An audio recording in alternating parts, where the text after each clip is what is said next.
Well, it's been a minute or two since we've been down to Oak Island. I think it's been over 3 weeks. My apologies on the delay. But first and foremost, I want to dedicate this video in memory of my mother who passed not too long ago. Without her encouragement and criticism, I could have never have done this on my own. So I love you, Mom. All right, so let's jump right into things. As you can see, down at the Money Pit garden shaft, there's not a lot going on, but the crane is still standing. Now, I see they did bring the smaller crane in, so it looks like in the video they're slowly disassembling the large crane, starting at at the bottom where the caissons go in. We've had tons of reports of a lot of equipment leaving the island. Just want to back up there that rectangle, I guess, full of water. I assume it's sorting, but I'm not 100% sure. If anybody knows exactly what that does, if you could leave a comment down below, that would be great. So you can see the crane standing there all on its own. It's not putting any more casings in, and a lot of casings have actually left the island.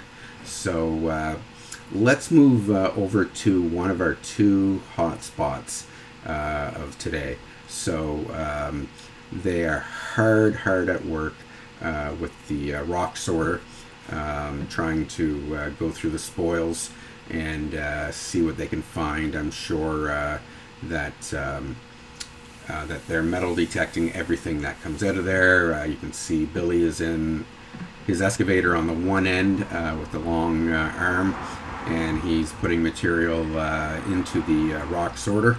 And it's you can see where it's coming out the other end. There's some workers tending to that, probably going through a lot of the stuff that makes it that far. The rest goes into the bucket of that tractor you just saw there, and the water goes as you see. There's a heavy flow of water that just kind of, they suck it in from the ocean and it just goes kind of back into ponds and then goes back into the ocean. But you can see right here, I mean, just how far and how much they're digging. I'm assuming these are the spoils from the 60s when oh man, I always forget his name, so I'm not going to say it, but he's the one who tried to strip mine it and bulldoze it, and so that's why they're going through a lot of this stuff here, because they want to find some more clues of what's going on. There's no real big people down today. I'm just wondering if any of you guys know, if you recognize anybody there. I know that's Billy in the big excavator, and this swath, this turn here, kind of shows you like just how far they've gone, to do the digging. This shot's an excellent shot that kind of gives you, a little bit of idea of orientation. So we see the money pit or the garden shaft right there, and then right behind that crane we can see the swamp. There's really been nothing going on this end of the swamp at all that I have seen this year. All the action seems to definitely be in the garden shaft. If you know how many caisson holes they actually dug this year, based on my footage, let me know. I think I heard 3 at least, but this last one could be the 4th one. And if we take a look to our right here, you can see where the rock sorting operation is taking place. Now let's take a look at that swamp. So here's the other end of the swamp. They just delved into this year. As you can see, there's an excavator on site, and there are workers down there. Not 100% sure what they're doing. Chit-chatting, I guess, trying to figure out their next moves. But if you take a real good look, when I get closer up, you can see where they actually just took like one great big shovel grab, from the swamp. And I'm assuming that when they are in operation, those are going into dump trucks to be further sorted. There's really no question they'd probably be going again today, or else all these people wouldn't be there. So maybe there's a problem with the excavator. There's the shovel hole I was speaking of, the narrow one, and then there's a few other holes where they've dug, obviously. But that kind of tells to me that they're putting the material on a vehicle, even though I don't see it in this shot today. Because I don't see where they're putting it off to the side, and they're probably going to have to put it into a dump truck. They'll probably use their metal detectors, but they'll probably have to take that out of the truck, dump the truck, let it dry out a bit, and then go through. So as you can see, the other end of the swamp, nothing going on. They still have it drained. But there was really no action, so to speak, in the swamp this year. So anyway, I do believe that's pretty much the end of our footage here. We're going to fly out over the overhead of the garden shaft and in the swamp, and we are going to we're gonna end it there. So make sure you remember to like and subscribe, and hit that notification bell so you know when my next video drops. I try to do them every week, but life gets in the way, so I can't guarantee anything. But at least if you subscribe, you'll get a notification. So as far as Oak Island goes, that's it for today.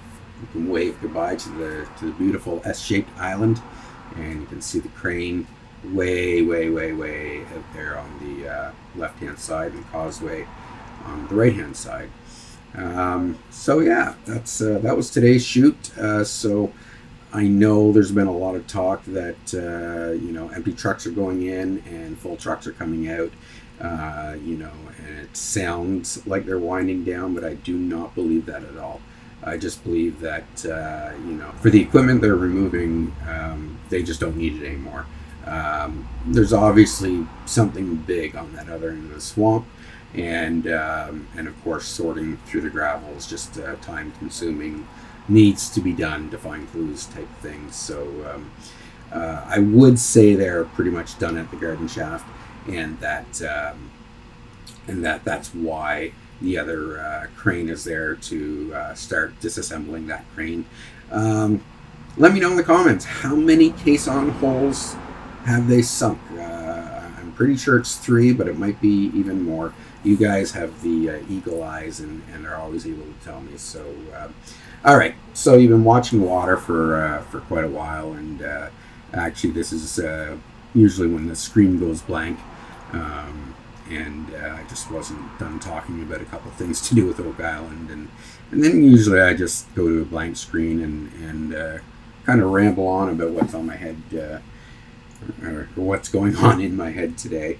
And a couple of people said they didn't like the black, so I'm just gonna basically put the North Atlantic Ocean water there for your viewing pleasure while I ramble on. So yeah. So what's new? There's a lot new. There's not a lot I can talk about right now. What I want to do is I want to thank everybody, especially to you guys who come to the end, for watching my videos, for helping me achieve over 1,000 subscribers. I'm not done yet, and I can tell you one thing, that if they are still working there, they have not found the gold, or the treasure, or whatever you want to call it.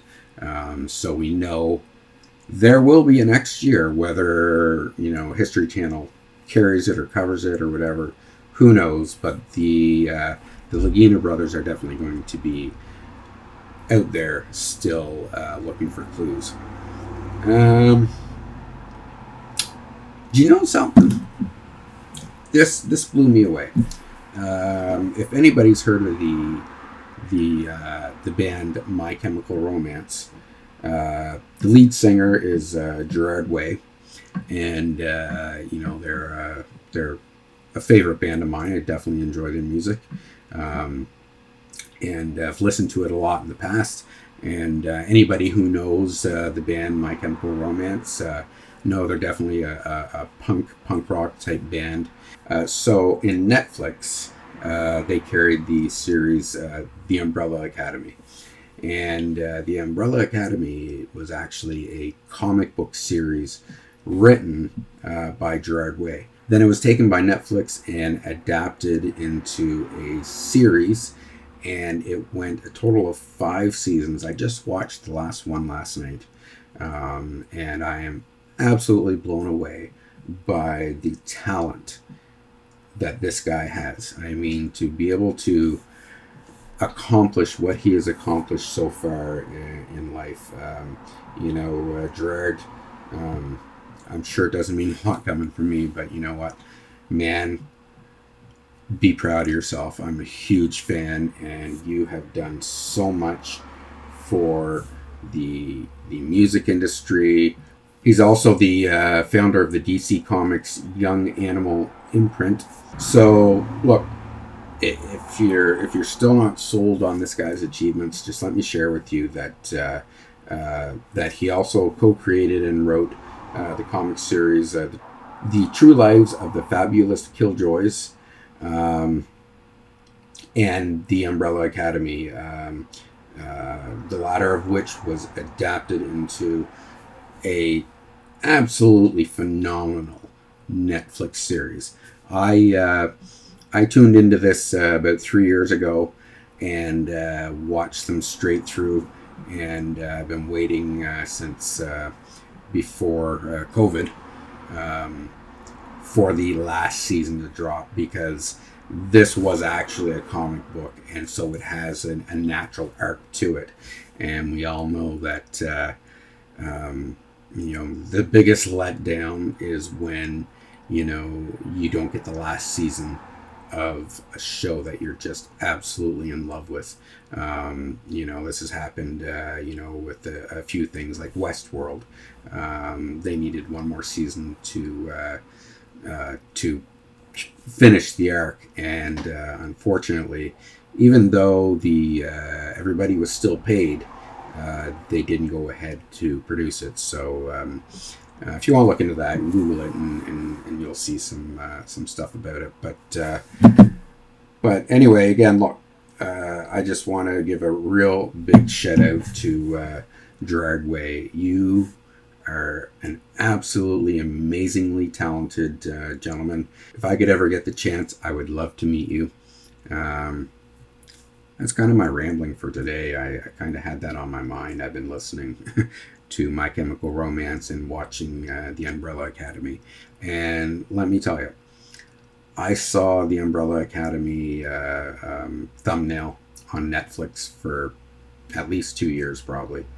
And I just didn't click, didn't have any interest.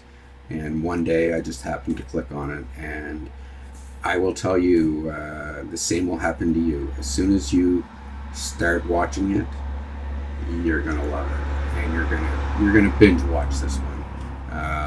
Now it's definitely a little bit of sci-fi, a little bit of quirkiness. It's a lot of fun. It keeps you laughing, but it keeps you on the edge of your seat, and it involves one of my favorite things of all is time travel, and the outcomes and how it affects everything. Look, top-notch show. So here's my shout out to the Umbrella Academy, and thank you, Gerard Arthur, for bringing that to us. As far as anything else goes, it's fall now, and I think we're on the second day of fall, and you can feel it here. It was only about 15 degrees. I think that's around 60 Fahrenheit for my American friends. So things are starting to get a little chilly. But the one thing I can say is, as long as they're working on Oak Island, then they have not found the treasure.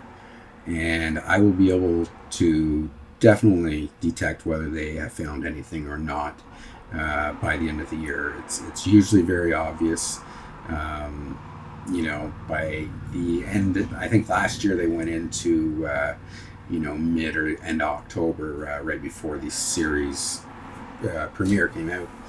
They're still going to be working there. If they're not, well, then one of two things happened: either they found the treasure, or they gave up. And if I know Rick and Marty, they're not going to give up. So, thanks for watching. I'm Poe. This is Poe's Experience. We'll see you in the next video.